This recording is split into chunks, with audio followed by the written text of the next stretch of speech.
네, 이슈 진단입니다. 외환 시장의 문제점에 대해서, 이슈에 대해서 자세하게 다뤄볼 텐데요. 삼성선물의 정미영 리서치 센터장 모셨습니다. 안녕하세요.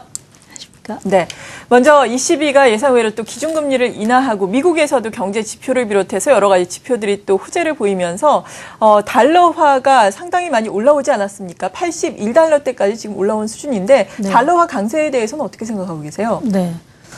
이제 9월에 FOMC에서 그 양적 완화 축소를 지연시키기로 결정을 하면서 달러화가 상당히 많이 떨어졌습니다. 그렇지만은 이제 최근 10월 25일을 기점으로 해서 달러화가 반등을 하기 시작을 했고요. 반등세가 상당히 가파르게 진행이 되고 있는데 방금 말씀하신 것처럼 일단 ECB 예상의 금리 인하도 네. 영향을 미쳤지만 미국의 GDP나 고용 지표가 굉장히 호조를 보인 그렇죠. 것도 양적 완화 혹시 또 다시 당겨지는 건 아니냐 이런 예상을 하게 하면서 또 영향을 미쳤습니다. 또 10월 말에 있었던 10월 FOMC 회의에서도 예상보다는 좀 덜 도비시하다. 경기에 대해서 좀 더 낙관적으로 평가하고 있구나. 이런 부분들이 어우러지면서 달러가 지금 10월 25일 이후에 약 3% 정도 상승을 하고 있는 상황입니다. 지금 뭐 달러화의 흐름을 보면은 일단은 최근 한 9월부터 굉장히 가파른 하락세를 보였는데 네. 이런 하락세 흐름 자체는 좀 일단락이 된 게 아닌가라고 생각이 됩니다. 9, 10월 동안에 양적 완화 축소 지연이라는 것이 가장 중요한 테마로 달러화 약세 요인으로 작용을 했었는데 사실 그 양적 완화 지연됐다라는 변수 자체는 최근 환율 흐름을 통해서 거의 다 반영이 된 것으로 그렇게 판단을 하고 있고 오히려 그 이후에 미국 경제 지표가 좀 개선되는 그런 모습을 보이고 있고 또 미국이 이런 통화정책 기조가 변경하는 거에 다른 중앙은행들이 그런 따라하기 그런 흐름들이 나타나고 있기 때문에 달러화는 일단 79선에서 연내 좀 저점을 확인한 게 아닌가 이렇게 생각이 되고요. 뭐 그렇지만 달러화가 또 추가적으로 굉장히 가파르게 상승을 하기에는 지난 최근 7월 달 이후부터 달러가 빠졌던 폭의 약 50% 가까이 현재 이미 조정을 받았습니다.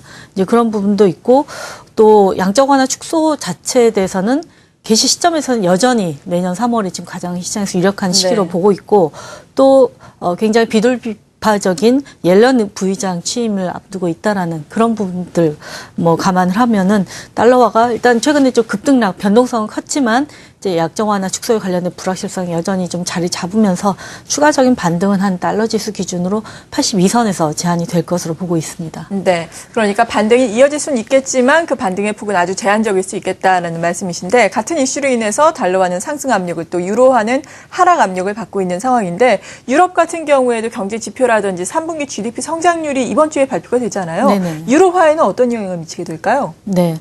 아마 이제 유로존 지표 좀 좋게 나온다면 유로가 이제 최근에 낙폭을 만회할 수 있는 재료로 작용할 것으로 예상이 됩니다. 근데 이제 지난주에 있었던 ECB의 예상외 금리 인하 이게 이제 외환시장에 상당히 시사한 바가 있는 것으로 그렇게 해석이 되고 있습니다. ECB에서는 이제 저인플레가 지속되는 위험을 줄이고자 우리가 통화정책 또 추가적인 금리 인하를 한 거다 이렇게 얘기를 하고 있지만은 그리고 우리 유로 강세는 실제로 뭐 고려를 안 했다라고 얘기를 했습니다. 예, 맞아요. 그렇지만 전반적인 기조로 보면 유로화 강세라는 흐름을 부담을 갖지 않을 수 없었다라고 이렇게 판단을 하고 있습니다. 실제로 이제 유로화도 예상이 금리 인하로 인해서 하락을 하기도 했지만 그 외에 다른 중앙은행들도 소위 FRB 따라잡기 행보에 나선 것으로 이렇게 보여집니다.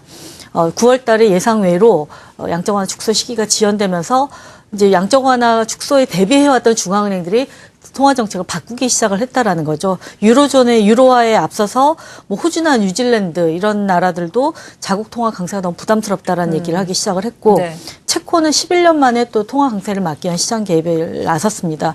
캐나다나 스웨덴이나 노르웨이 같은 경우는 이제 금리 인상 시기를 예정보다 더 늦춤으로써 좀 우회적으로 좀 완화적인 그런 통화 정책의 입장을 표명을 했고요. 페루나 칠레 같은 경우는 오히려 금리 인하로서 같이 대응을 함으로 인해서 지금 FRB의 통화정책 변경을 시차를 두고 다른 중앙은행들이 반영하는 그런 상황이 지금 전개가 되고 있다고 보여집니다. 유로존 같은 경우는 차트를 보시면은 소비자 물가지수 하락률이 좀 상당히 가파르게 진행되고 있습니다. 지난 10월 달에 소비자 물가 상승률은 0.7%에 그치면서 유로존의 디플레 압력으로 또 전개가 되는 게 아니냐 하는 그런 우려를 낳고 있습니다. 지금 뭐 유로화가 직접적인 금리 인하 원인은 아니라고 하지만 얘기를 하고 있지만은 실제로 이렇게 디플레이션 압력이 강한 상황에서 유로존이 아무런 액션을 취하지 않을 경우 유로화의 추가적인 강세가 예상이 되고 그런 유로화의 추가적인 강세는 유로존 물가를 더더욱 떨어뜨리는 그런 요인으로 작용을 하기 때문에 유로존 당국자들로서도 아무래도 이게 유로화 강세라는 부분이 상당한 부담으로 작용을 했다라고 이렇게 보여집니다. 유로화 역시 이제 급락을 하긴 했습니다만은 네. 지금 7월 이후 상승폭이 거의 50% 가까이 조정을 받은 그런 상황입니다. 그렇기 때문에 유로화도 1.32달러 부근에서는 좀 지지가 될 것으로 예상을 하고 있습니다. 네, 그렇군요. 그리고 최근에 외환 시장에서 주목하고 있는 것이 또 중국 위안화 환율의 동향이라고 들었는데 중국은행이 발표한 데이터에 따르면 또 3분기 국제 위안화 지수가 신기록을 수립을 했다고 해요. 이에 따라서 뭐 국제 무역에서 위안화 사용 수준이 점점 커지고 있다. 달라진 위안화의 위상을 확인하는 것이다라는 이야기가 나오고 있는데 여기에 대해서 좀 설명을 해주시죠. 네, 정확하게 말씀드리면 중국은행이 발표한 건 아니고요. 이제 스탠다드 차타드 은행에서 위안화 글로벌화 지수를 작년 11월부터 이렇게 발표를 하고 있습니다. 네. 2010년을 기준으로 해서 2010년을 100으로 기준으로 해서 산출을 한 건데 지금 최근 발표된 지수로는 한 1200. 그러니까 2010년 대비 또 위안화의 사용비를 한 12배 정도 늘었다라는 그런 얘기로 보시면 되겠습니다. 이거를 산출하는 기준은 세계 여계 이제 위안화 시장, 홍콩, 싱가포르, 런던에서 이제 위안화의 수신액, 예금에 대한 수신액, 그다음 딤섬본드나 양도성 예금 증서 발행 금액, 무역 결제나 기타 국제 결제가 위안화로 이루어지는 거. 그다음에 위안화 실제 위안화 거래, 외환 거래에서 위안화가 얼마나 거래됐냐 이런 네 가지 핵심 부분이 얼마만큼 성장하느냐를 측정을 해서 매월 지수를 발표를 하고 있습니다. 근데 뭐 이 지수가 아니더라도 사실 위안화는 계속해서 확대 사용하는 그런 정책이 중국 정부에서 강하게 표방을 하고 있기 때문에 계속해서 아마 뉴스에서는 최고지 경신이라고 나올 수밖에 없는 그런 상황일 거라고 보입니다. 최근에 보면 이제 유럽 국가들도 그 위안화를 유치하기 위한 경쟁이 상당히 치열합니다. 위안화 국제 거래를 이제 자기 여기에 시장을 통해서 하겠다라는 그런 경쟁인데요. 런던, 파리, 쥐리, 프랑크푸르트 이런 데들이 서로 각축전을 벌이고 있는 상황이고 실제로 6월 달에 영국은 중국이랑 200억 파운드 규모의 통화 사업을 체결했고 위안화 직접 투자 개방에도 합의를 했습니다. 또 10월에는 ECB가 중국과 450억 유로 해당되는 통화 사업을 체결하면서 중국의 어떤 위안화가 실제 거래에 사용되는 거를 인정을 하고 받아들이는 그리고 거기에 이제 어떤 페이버를 얻기 위한 그런 행보들을 열심히 좀 취하고 있다라고 볼 수 있겠습니다. 네, 그렇다면 이러한 움직임은 계속해서 이어져 나갈 것이고 위안화 절상도 계속해서 이루어질 것으로 보시는 건가요? 어느 정도까지 가능할까요? 네, 위안화 절상 이슈는 사실 좀 많이 수그러든 게 사실입니다. 이제 금융위기 전까지만 해도 위안화 절상이라는 게 메인 이슈였습니다만은 그 이후로는 이 위안화 절상의 페이스는 중국이 조절한다 이런 인식을 시장에서 확고하게 갖고 있고 실제 위안화 환율 움직임을 보더라도 그렇습니다.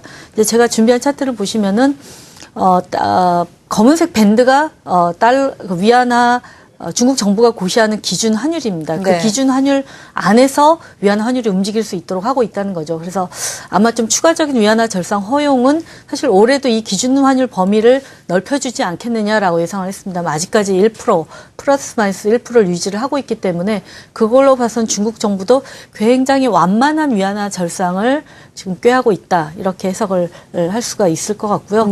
그래서 지금 현재 올해까지 한 2.2% 정도 절상인데 내년으로 보더라도 그 2 내지 3%의 절상 기조 자체는 좀 유지를 하면서 위안화의 국제화와 완만한 위안화 절상 이런 흐름의 기조는 계속 유지가 될 가능성이 높다고 보고 있습니다. 네, 마지막으로 달러화의 원화 환율 최근에 변동성이 상당히 커졌는데 이 부분 짧게 정리를 해볼까요? 네. 일단 뭐 1,050원에서 지지선을 확인을 했고요. 정부 개입으로 인해서 그 뒤로 1,060원 전후로 등락을 하다가 어제 1,070원대로 올라섰습니다. 달러화가 강세를 보인 게 가장 큰 영향을 미쳤다고 보겠고 또 주식시장에서 외국인이 좀 매도세를 돌아선 것도 영향이 있다고 보여집니다. 지금 뭐 현재 환율 보면은 1,060원에서 벌써 1,070원대로 올라섰긴 했습니다만은 기술적으로 보면 1,080원 부분에 많은 지금 저항선이 대기가 되어 있기 때문에 그 부분을 좀 고려를 해야 될 것 같고 이번 1,070원 올라오는 과정에서 실제로 업체들 매물은 그다지 많지 않았습니다. 그런데 그것이 지금 대기 매물이 없다라는 의미라기보다도 조금 더 반등할 때를 기다리자라는 의미로 이렇게 해석이 되고 있습니다. 뭐 최근에 외화예금 올 들어서 한 5, 6월 달 사이, 5월 이후에 외화예금 그 규모만 한 130억 달러 정도 증가를 했습니다. 그런 거를 보면은 지금 환율이 좀 올라오면 좀 만족할 만한 수준에 오면 좀 팔려는 그런 수출업체 네. 물량이 상당히 대기에 있다라고 보고 있기 때문에 어떤 기술적인 부분 이런 대기 매물 그다음 달러와의 동향 이런 것들을 감안을 해보면은 한 1,080원 부근은 좀 상당한 강한 저항선으로 작용할 것으로 보이고요. 크게 보면은 1,050원에서 1,080원의 거래 범위를 만들면서 시장이 움직일 것으로 예상을 하고 있습니다. 네, 잘 알겠습니다. 외환시장 동향 삼성선물의 정미영 리서치 센터장으로부터 들어봤습니다. 감사합니다.